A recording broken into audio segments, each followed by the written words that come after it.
So yun mga kalipad, at meron tayong order ngayong bagong saranggola sa Timo. Ito yun, foldable na saranggola. So titingnan natin kung anong itsura niya at kung gaano siya kalaki. Titingnan natin kung anong mga materials na ginamit dito sa saranggola ito. So yun, panoodin natin at bubuuin natin ngayong araw na ito. So let's go!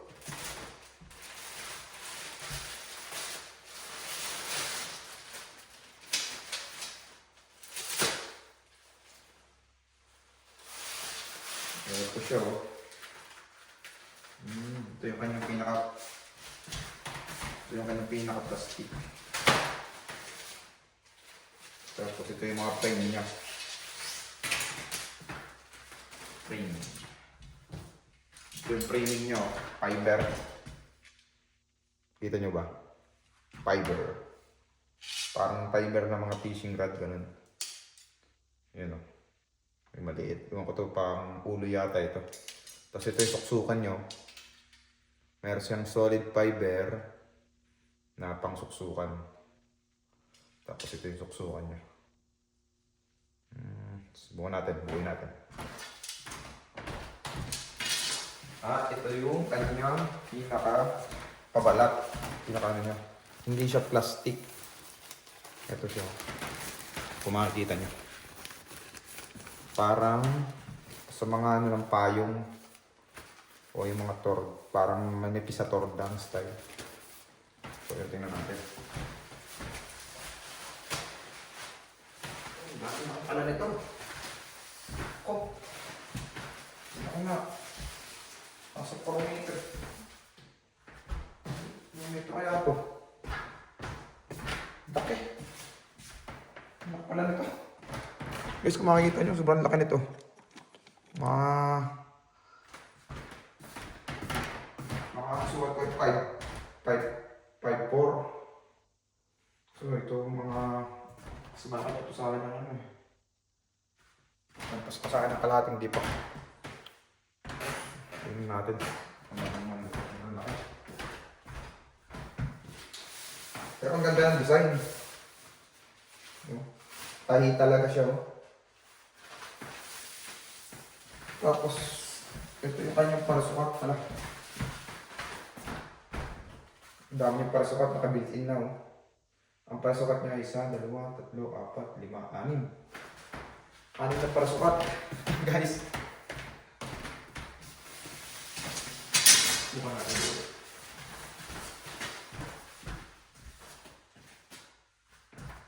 So, ito yung may fiber na pa siya dito, dalawa.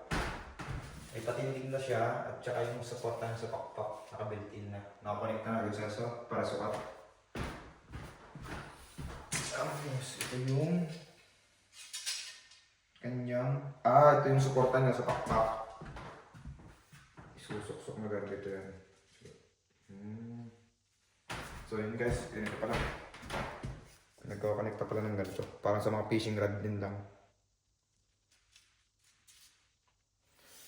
Pero kung may ganito ka ng design na paggagayahan, tapos may mga luma kayong fishing rod na hindi ginagamit, pwede nyo palang gamitin. Mga nasa 7 ano to? 7 feet.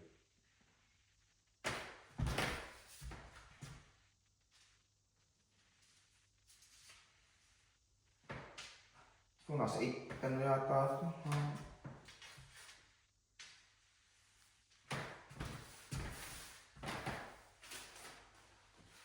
8 feet yata ito. Ang taas.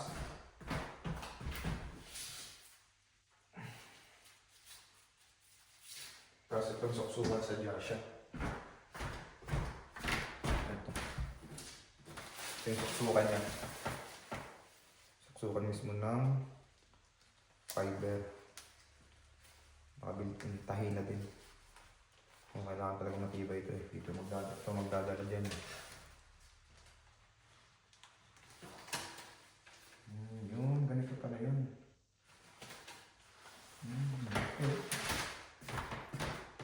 Tapos, itatali siya dito.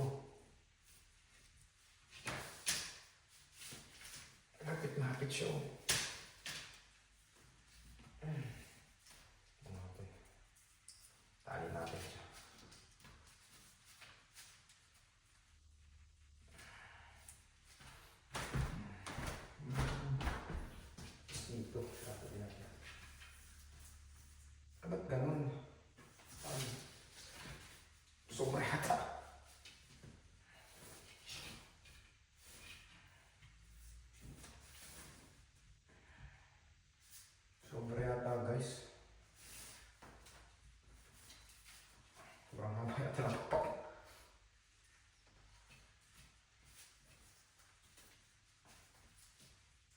Ay, hindi. Sakto lang pala.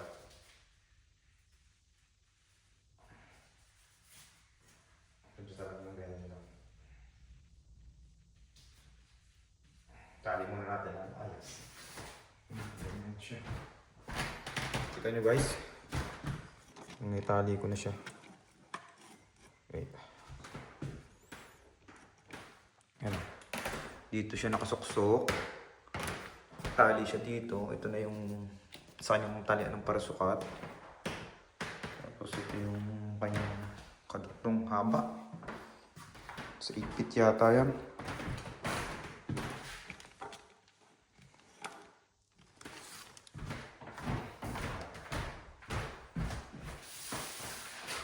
Tapos, itong maliit na fiber na to, ito ay, dito sa puwitan niya.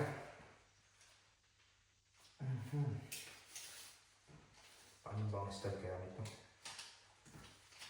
Naka-fold yata. Ibig sabihin, wala na siyang support dun sa ulo. Nakabalakot siyang ganito.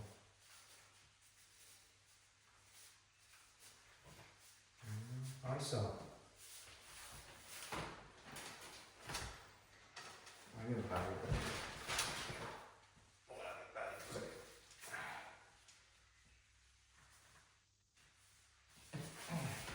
Ito na guys. May tsura. Kita nyo ba? Sukong-suko dito sa kisame.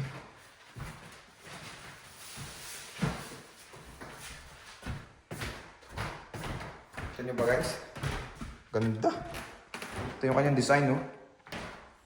Eagle kite siya. Tapos pakintab yung kanyang design dito. Tapos yan. Lupet. Masusubukan natin ito sa darating na summer. Mordera tayo. Dahil sobrang tagal din ng Timoy. May 2 linggo din yata bago dumating. Itong parasukat niya. Hindi ko lang alam kung mag-adjust pa tayo dito. O hindi na. Baka sigurado mag-adjust pa tayo dito ng parasukat. Hindi ko pa din alam eh. Kung hapit na hapit ba siya parehas. Kung nalagyan ng plane natin ang bagwis. Suportado talaga ang bagwis. Hindi talaga siya tutupi. So yun. Pala yung Eagle Kite na na-order natin sa Timo. Alright. Ganda. Buti maganda pagkaka-shipping nila, hindi na bali. Kung makikita nyo guys, hindi ko lang talaga makikita nyo. So, dito sa bahay. Kita nyo. Hindi pa yun nakatayo. Sumakay sa akin. Sumakay sa akin ako ito. Ang lapad. Sobrang lapad niya. Mga nasa 8 feet. 8 feet yan. Sigurado.